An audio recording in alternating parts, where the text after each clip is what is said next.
Well met friends, Ronin Viking here. Just want to give you guys a little update. This one's a little bit different. This is actually more to do with my blacksmithing and metalworking in general. The whole trash to treasure thing, and I want to keep that theme anytime I do any blacksmithing stuff on this channel. So this is my first trash to treasure project. It's a medallion that I was asked to make as a groomsman present for a buddy of mine's wedding.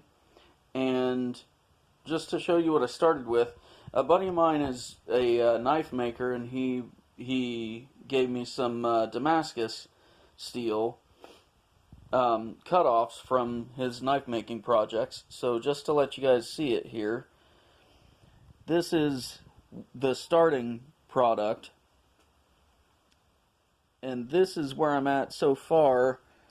So I took it from that, I rounded it off, I used a generic silver round to round it off as best I could and make it into this. And then, so the general idea is it's going to be a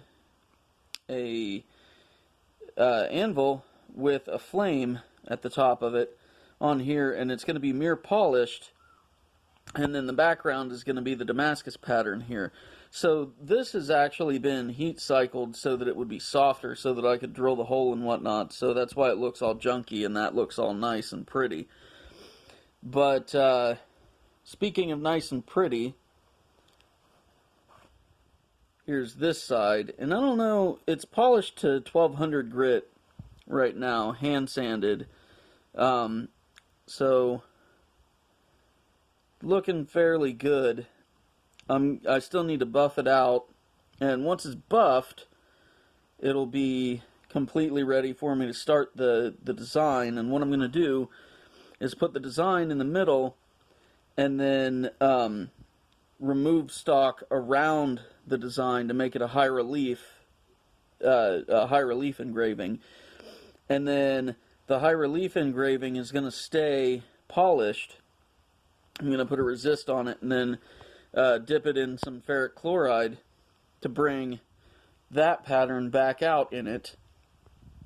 I mean, you can still see the pattern a little bit. I can see it on camera, so I hope you guys can. It almost has like a Jupiter pattern on it. It really looks like Jupiter now that I made it into a round. It's actually pretty cool looking.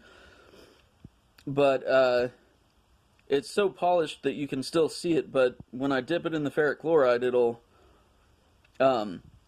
make it have more of a look like that, where some of the steel will be darker and some of it will be brighter.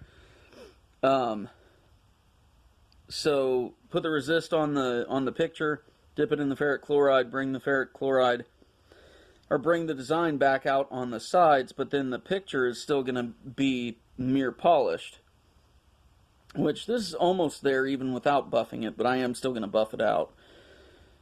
But yeah, so that's the general idea of the project, and I hope you guys will enjoy it. Sorry, this is the first time I'm showing it to you. I did a couple other videos, but I had some trouble with them, and I didn't want to have to compile all of it together and use my editing software, because I'm still doing the free version of the software, and I don't like the watermark very well. So I hope you guys like this, and I'll keep you updated with pictures and with this. Hope you guys like it.